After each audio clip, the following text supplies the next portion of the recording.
नमस्कार, आप देख रहे हैं टीएनपी न्यूज। मैं हूं आपके साथ दीपिका ओझा। चलिए शुरुआत करते हैं खबरों की।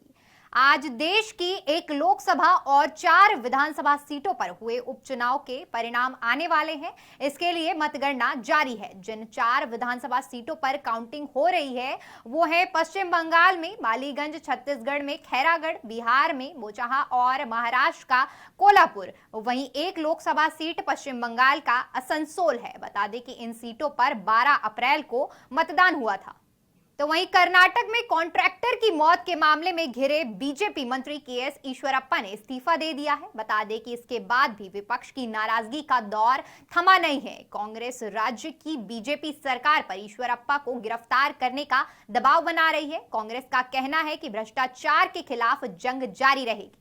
रक्षा मंत्री राजनाथ सिंह ने चीन को कड़ा संदेश दिया है और कहा है कि अगर कोई छेड़ेगा तो भारत उसे छोड़ेगा नहीं। और यह भी कहा कि भारत एक ताकतवर देश के रूप में उभर रहा है जिसमें वैश्विक नेतृत्व की क्षमता है और दुनिया की शीर्ष 3 अर्थव्यवस्थाओं में शुमार होने की ओर बढ़ रहा है। बता दें कि सैन फ्रांसिस्को में भारत अमेरिकी समुदाय को संबोधित करते हुए राजनाथ सिंह ने अमेरिका को भी संदेश दिया कि भारत जीरो सम गेम, एक खेल जिसमें जीतने वाला एक फायदा हारने वाले के लिए नुकसान के बराबर होता है, कि कूटनीति में विश्वास नहीं करता और एक देश के साथ उसके संबंध दूसरे देश की कीमत पर नहीं हो सकते हैं।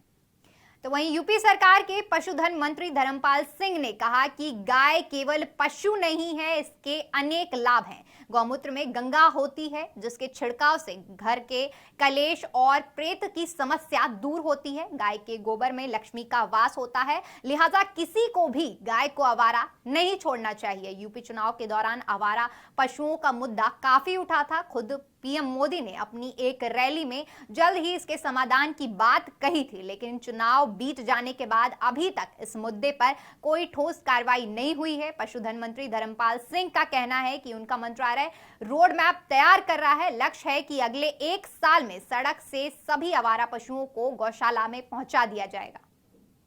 यूपी के फतेहपुर से बीजेपी सांसद और केंद्रीय मंत्री साध्वी निरंजन ज्योति अपने संसदीय क्षेत्र पहुंची, जहां मीडिया से बातचीत करते हुए उन्होंने कांग्रेस नेता दिग्विजय सिंह के रामनवमी पर हुई हिंसा को लेकर हमला बोला। उन्होंने कहा कि दिग्विजय सिंह को राजस्थान के बारे में भी बोलना चाहिए था। एक तरफ घटिया बयान देकर माहौल को बिगाड़ना चाहते हैं, दूसरी तरफ जुलूस में पत्थरबाजी और गाड़ियों में आग लगाने जैसी घटना शांत होना चाहिए, लेकिन यह लोग उकसा रहे हैं। उन्होंने कहा कि बीजेपी की जहां सरकार होती है वहां प्रतिपक्ष दिखाई देता है, जिस राज्य में कांग्रेस की सरकार होती है वहां मुंह में ताला डाल दिया जाता है। जैसे राजस्थान में घर जलाए गए और अभी भी दंगा थमा नहीं है। कांग्रेस के सभासद पत्थरबाजों में शामिल हैं, लेकिन प्रियंका गांधी ने मुंह में ताला क्यों डाल लिया है?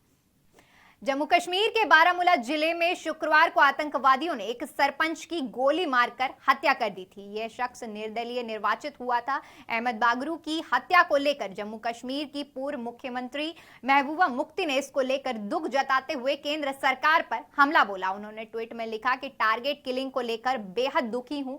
ऐसा लग रहा है कि कश्मीर में खून खराबे का अंत होता नहीं दिख रहा है। फिर भी भारत सरकार जम्मू कश्मीर के प्रति अपना नजरिया बदलने को तैयार नहीं है। गौरतलब है कि 3 दिनों में बागरू दूसरे नागरिक हैं जिनकी आतंकवादियों ने हत्या की थी।